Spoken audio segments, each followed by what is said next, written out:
Pour apaiser les maux, pour adoucir les mois,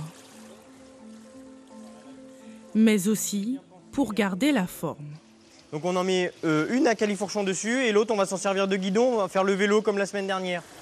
Une fois par semaine, ces futures mamans participent à des cours d'aquamaternité. Baissez, j'inspire et après je viens souffler lentement, lentement, lentement, lentement. Est-ce que vous le sentez le travail au niveau des côtés là un petit peu? Moyen?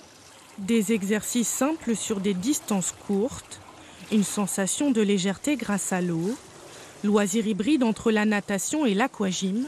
Cette discipline sollicite les muscles tout en douceur. On évite de travailler les abdominaux, parce que comme le ventre grossit, ça les distend. Donc ça c'est à proscrire. Mais sinon on fait travailler l'ensemble du corps, surtout de la mobilité, surtout au niveau des hanches. Voilà, pour libérer un peu les hanches, les préparer quand même à l'accouchement. Activité physique mais aussi relaxante.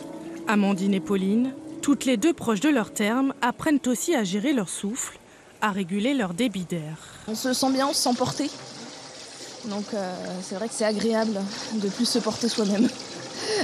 Genre l'accouchement c'est un petit marathon a priori, donc il faut garder une activité physique et régulière et puis ça fait du bien au moral, pour le souffle, pour plein de choses. Anaïs, elle, n'est qu'à 3 mois de grossesse. À 33 ans, elle attend son premier enfant. Et puis toi, on est voir, peut-être 2 fois 10, ça suffira. Ouais. Et puis on voit avec ton ressenti comment ça se passe. C'est bon pour tout le monde? Poursuivre l'athlétisme enceinte, c'était une évidence. Les séances sont adaptées pour trouver le juste équilibre entre bouger et limiter les risques. Moins d'intensité, juste prendre du plaisir. Et les sensations sont là. Un peu essoufflée, mais ça va. J'ai pas les jambes trop lourdes, ça change de la semaine dernière. Ça va. Faut surtout faire attention au souffle, que le cardio monte pas trop, parce qu'on respire pour 2. Donc c'est important que la fréquence cardiaque augmente pas trop. Mais ça va. Continuer ou arrêter le sport. Après consultation, elle obtient 2 avis divergents.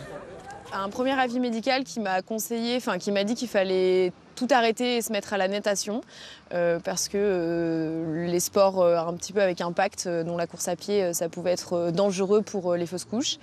Et un deuxième avis complètement opposé qui m'a expliqué qu'il ne fallait pas du tout arrêter, au contraire il n'y avait que des bénéfices, mais par contre il fallait vraiment s'écouter et au ressenti, donc à la moindre douleur, s'arrêter dans sa pratique. Si le sport enceinte a longtemps été pointé du doigt, jugé parfois égoïste, aujourd'hui les mentalités changent. Camille Picard a travaillé sur ce sujet et déconstruit les croyances. La science montre que ce serait plutôt même néfaste de ne pas être active, d'être trop au repos.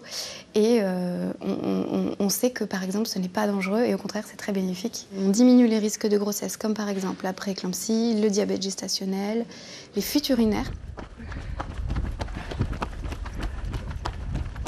Avec l'aval d'un médecin, la Haute Autorité de Santé recommande de pratiquer jusqu'à 3 heures d'activité physique par semaine.